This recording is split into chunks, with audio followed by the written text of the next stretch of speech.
El sol de Guadalajara caía pesado sobre las lápidas de mármol del cementerio Jardines del Recuerdo, uno de los más antiguos y prestigiosos de la ciudad. Elena Morales caminaba entre las tumbas con la misma familiaridad con la que otros recorrerían su jardín. A sus 42 años, había heredado este lugar de su padre hacía una década, y lo había convertido en un negocio próspero y respetado. Los cipreses centenarios proyectaban sombras alargadas sobre los senderos de piedra, mientras ella revisaba el mantenimiento, como hacía cada tarde. Nadie sabía realmente cuánto valía el cementerio. Elena había mantenido sus finanzas en privado, incluso de su esposo Rodrigo. Era una precaución que había aprendido de su padre. El dinero transforma a las personas, mijita. Guarda tus secretos bien guardados. Durante los 5 años de matrimonio, Rodrigo creía que ella era simplemente la administradora, no la dueña absoluta. Creía que vivían cómodamente de su salario como arquitecto y del sueldo modesto que Elena recibía del cementerio. No sabía de las cuentas en el extranjero, de las inversiones, de los millones que generaban las criptas privadas y los servicios funerarios de lujo.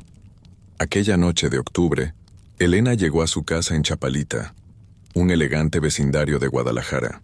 La mansión de estilo colonial que compartía con Rodrigo tenía un patio interior con una fuente de cantera, bugambilias que trepaban por las paredes blancas y el aroma constante de jazmín. Rodrigo estaba en la sala, hablando por teléfono en voz baja. Cuando ella entró, él cortó la llamada abruptamente. ¿Quién era?, preguntó Elena mientras dejaba su bolso en la mesa del recibidor. Nadie importante, un cliente, respondió Rodrigo con una sonrisa que no alcanzó sus ojos. ¿Cómo estuvo tu día en el cementerio? Como siempre, mucho papeleo, algunas familias visitando a sus difuntos. Elena lo observó detenidamente. Había algo diferente en él últimamente, más distante, más nervioso. ¿Está todo bien, Rodrigo? Por supuesto, mi amor. Solo estoy cansado. Hay un proyecto grande que me tiene estresado. Se acercó y la besó en la frente, pero Elena sintió la tensión en sus hombros. Lo que Elena no sabía era que Rodrigo había descubierto la verdad 3 meses atrás. Por accidente, había visto unos documentos bancarios que ella había olvidado guardar, estados de cuenta que mostraban cifras que lo dejaron sin aliento. $8 millones en inversiones, propiedades adicionales. El cementerio no era solo un negocio familiar modesto, era un imperio, y Elena lo había mantenido en secreto todo este tiempo. La rabia de Rodrigo había ido creciendo como un tumor. Se sentía engañado, humillado, porque ella no confiaba en él. ¿Por qué lo trataba como a un extraño? Pero más que el orgullo herido, fue la codicia la que terminó de envenenarlo. Con Elena fuera del camino, todo ese dinero sería suyo. Ella no tenía más familia. Él era su único heredero legal. Las semanas siguientes, Rodrigo comenzó a planear. Contrató a un detective privado que confirmó cada detalle de la fortuna de Elena. Estudió las rutas que ella tomaba, sus horarios, sus costumbres, y entonces conoció a Marco, un empleado del cementerio con problemas de dinero y pocos escrúpulos. Por 50,000 pesos, Marco aceptó ayudarlo. Era una noche de luna nueva cuando Rodrigo puso su plan en marcha. Le pidió a Elena que lo acompañara al cementerio, inventando una excusa sobre una filtración de agua en una de las criptas que necesitaba revisar urgentemente. Elena, confiada y sin sospechar nada, aceptó.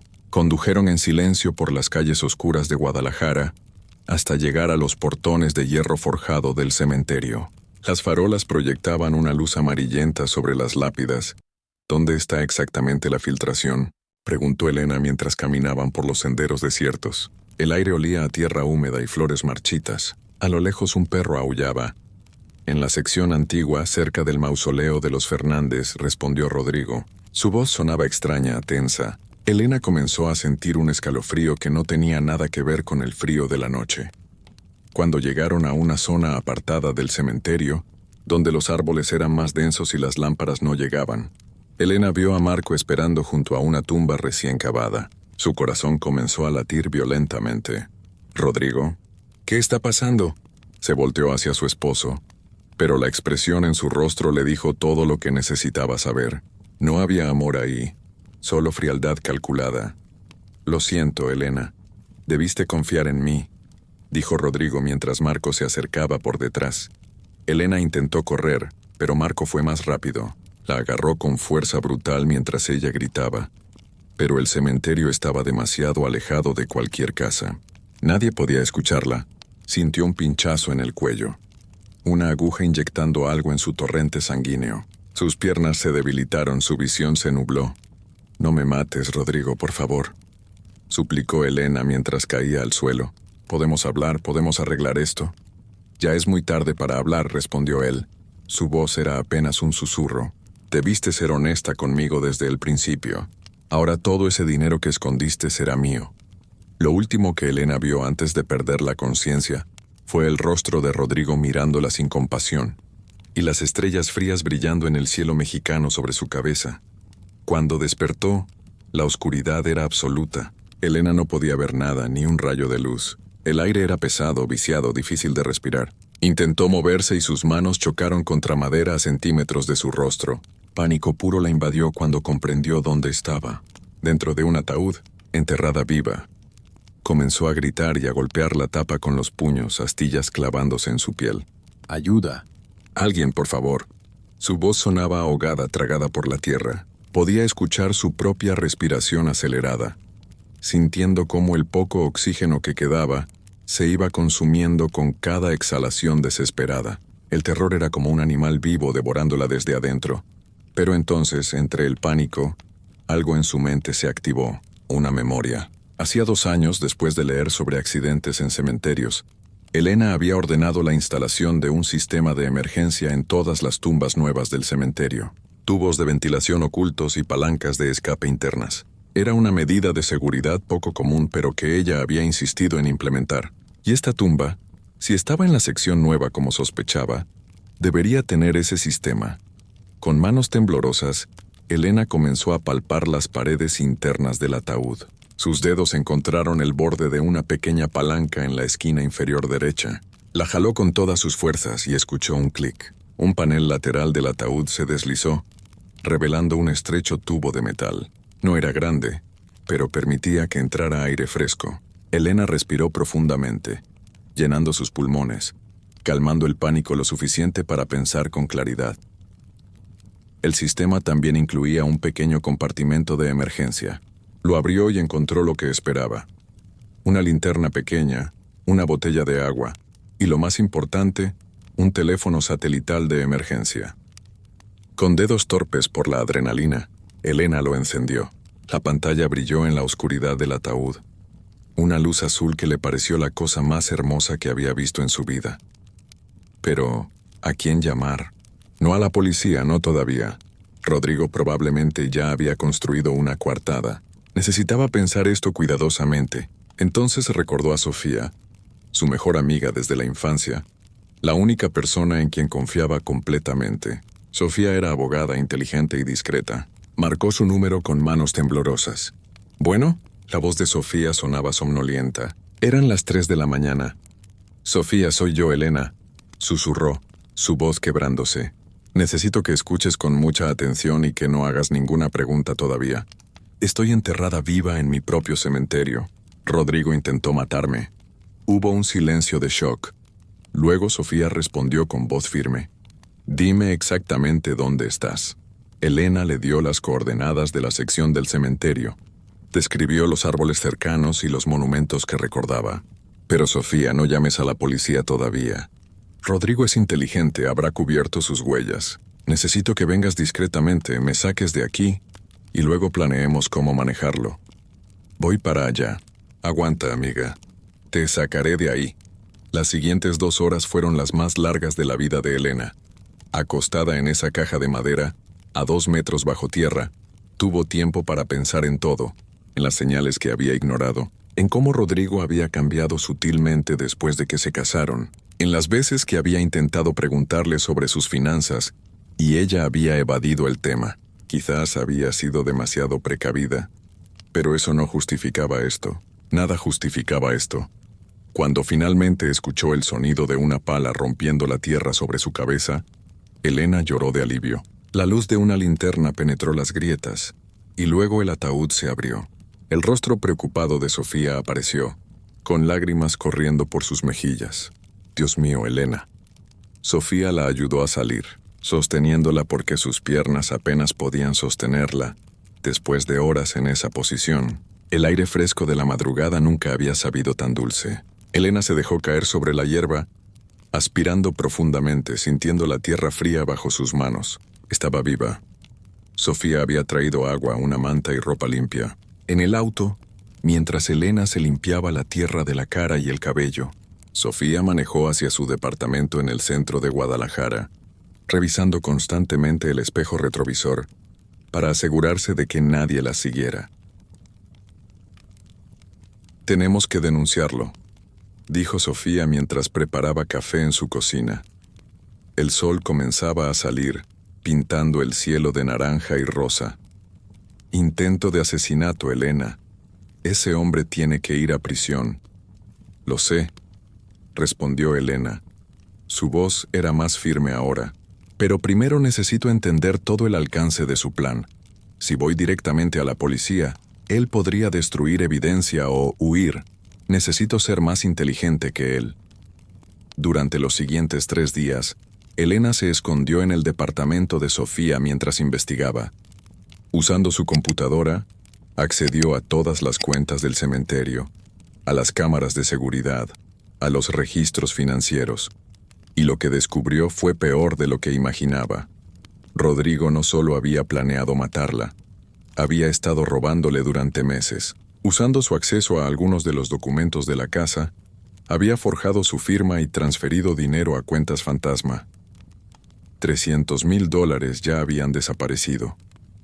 Las cámaras de seguridad del cementerio mostraban a Rodrigo y Marco cavando la tumba 3 días antes, preparando todo meticulosamente. Pero había más. Elena encontró mensajes entre Rodrigo y otra mujer, Valeria. Conversaciones explícitas que databan de hacía 1 año. Rodrigo le había prometido que pronto sería rico, que se desharía de su problema, y podrían estar juntos. Valeria era su cómplice emocional, alentándolo, empujándolo a actuar más rápido. El dolor de la traición se mezclaba con la furia. Elena había amado a ese hombre, había confiado en él a su manera, y él la había enterrado viva como si fuera basura. Pero ahora, con toda esta evidencia, tenía las herramientas para destruirlo. Sofía contactó discretamente a un detective privado de confianza, alguien que había trabajado con su bufete antes. Martín era un ex policía judicial con 20 años de experiencia y una reputación impecable. Cuando Elena le mostró toda la evidencia que había recopilado, Martín silbó bajito. «Esto es oro puro para un caso criminal», dijo mientras revisaba los documentos. «Pero hay que manejarlo correctamente.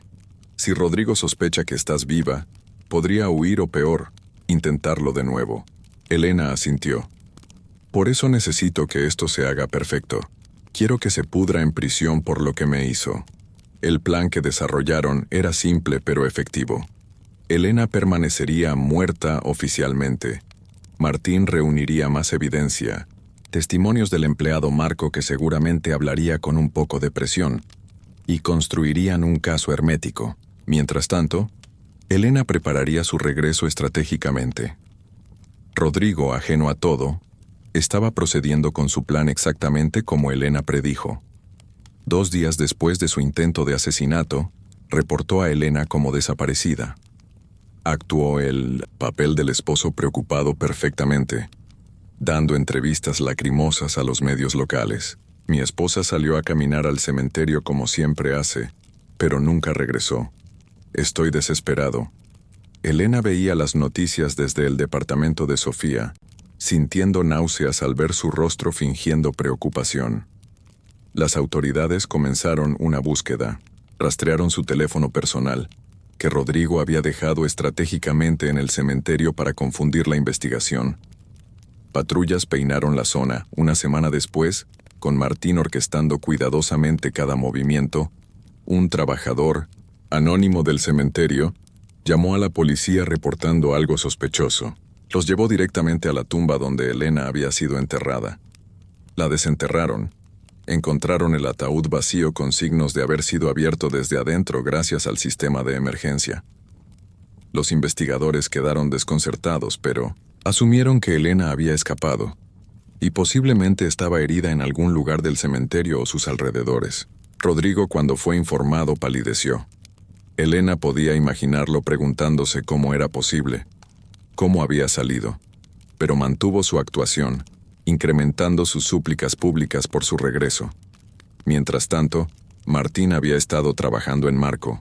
El empleado, aterrorizado por las consecuencias de sus acciones y por el hecho de que el cuerpo había desaparecido, no resistió mucho la presión. Confesó todo a cambio de un trato con la fiscalía. Las conversaciones entre él y Rodrigo fueron grabadas, cada detalle del plan documentado. 2 semanas después del intento de asesinato, Elena decidió que era hora. Hora de regresar de entre los muertos y enfrentar al hombre que había intentado enterrarla. Una tarde lluviosa de noviembre, Elena caminó directamente a la Comandancia de Policía de Guadalajara. Llevaba consigo una USB con toda la evidencia. Videos de las cámaras de seguridad, registros bancarios de los robos de Rodrigo, las conversaciones con Valeria, el testimonio grabado de Marco, y documentos que probaban que ella era la verdadera dueña del cementerio. Algo que la policía no sabía y que cambiaría completamente el contexto del crimen. El comandante García casi se cae de su silla cuando la vio entrar. «Señora Morales, todos pensábamos que estaba muerta, lo sé», respondió Elena con voz firme. «Mi esposo intentó asesinarme y hacerlo parecer una desaparición, pero cometió un error. No sabía que el cementerio donde me enterró es mío, que implementé sistemas de seguridad justamente para prevenir tragedias. Y definitivamente, no esperaba que sobreviviera para contarlo». Las siguientes horas, Elena narró toda la historia. Mostró cada pieza de evidencia. Los detectives escuchaban en silencio, cada vez más impactados por la frialdad y premeditación del crimen. El comandante García personalmente emitió la orden de arresto. Cuando la policía llegó a la mansión en Chapalita, Rodrigo estaba con Valeria. Habían comenzado a vivir juntos apenas una semana después de la desaparición de Elena, sin siquiera intentar disimular. Estaban bebiendo vino caro, riendo, cuando tocaron la puerta. Rodrigo abrió con una sonrisa que se congeló cuando vio a los uniformados, y detrás de ellos, como un fantasma materializado, estaba Elena. Su rostro estaba más delgado, había círculos oscuros bajo sus ojos, pero estaba viva, y su mirada era de acero puro. «Hola, Rodrigo», dijo Elena con voz calmada. Sorpresa. El color se drenó completamente del rostro de Rodrigo. Comenzó a tartamudear, a retroceder. «Elena, yo. No entiendo. ¿Pensaste que había muerto?» Elena se acercó a él, su voz bajando a un susurro frío. «¿Pensaste que podrías enterrarme como basura, robarme mi dinero, reemplazarme con tu amante? Y nadie lo sabría. Pero subestimaste a la mujer con la que te casaste. Subestimaste el cementerio que también conocía. Y ahora vas a pagar por cada segundo de terror que me hiciste pasar en esa tumba». Los oficiales lo esposaron mientras él seguía negando, inventando excusas incoherentes. Valeria, desde la sala, gritaba que ella no sabía nada, que Rodrigo le había dicho que Elena había abandonado su matrimonio. La policía también la arrestó como cómplice. El juicio fue mediático. Los periódicos locales lo llamaron el caso del cementerio. Y la historia de cómo Elena había sobrevivido siendo enterrada viva capturó la imaginación del público. Las pruebas eran abrumadoras. Marco testificó detalladamente sobre cómo Rodrigo lo había contratado, sobre cómo habían cavado la tumba juntos, sobre cómo habían drogado a Elena y la habían enterrado viva. Los mensajes con Valeria fueron leídos en voz alta en la corte, revelando no solo el plan de asesinato, sino también la larga aventura y las conversaciones donde planificaban su vida juntos con el dinero robado. Los registros bancarios mostraban el robo sistemático. Las cámaras del cementerio mostraban a Rodrigo y Marco preparando la tumba días antes del ataque. Rodrigo intentó argumentar que había sido un impulso, que estaba bajo estrés, pero la evidencia de premeditación era irrefutable. Su abogado no tenía nada con qué trabajar. El caso era hermético. La sentencia llegó 6 meses después. Rodrigo fue condenado a 35 años de prisión por intento de homicidio calificado, secuestro y fraude. Marco recibió 15 años como cómplice. Valeria, aunque no participó directamente en el intento de asesinato, fue declarada culpable de complicidad y encubrimiento, recibiendo 8 años. Elena estaba en la sala cuando leyeron el veredicto.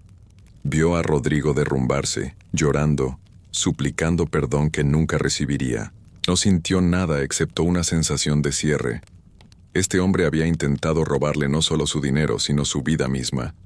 Ahora pasaría décadas en una celda, experimentando su propia versión de estar enterrado vivo. Después del juicio, Elena tomó tiempo para sanar. Las pesadillas la perseguían. El terror de despertar en esa oscuridad absoluta. El pánico de no poder respirar. Buscó terapia. Habló sobre el trauma con profesionales que la ayudaron a procesar lo que había vivido. Sofía estuvo a su lado, cada paso del camino, recordándole que era una sobreviviente, no una víctima. Elena también tomó medidas para protegerse en el futuro. Contrató seguridad privada para su casa y el cementerio. Instaló sistemas de alarma de última generación. Y lo más importante, aprendió a confiar nuevamente, aunque ahora con más sabiduría y precaución.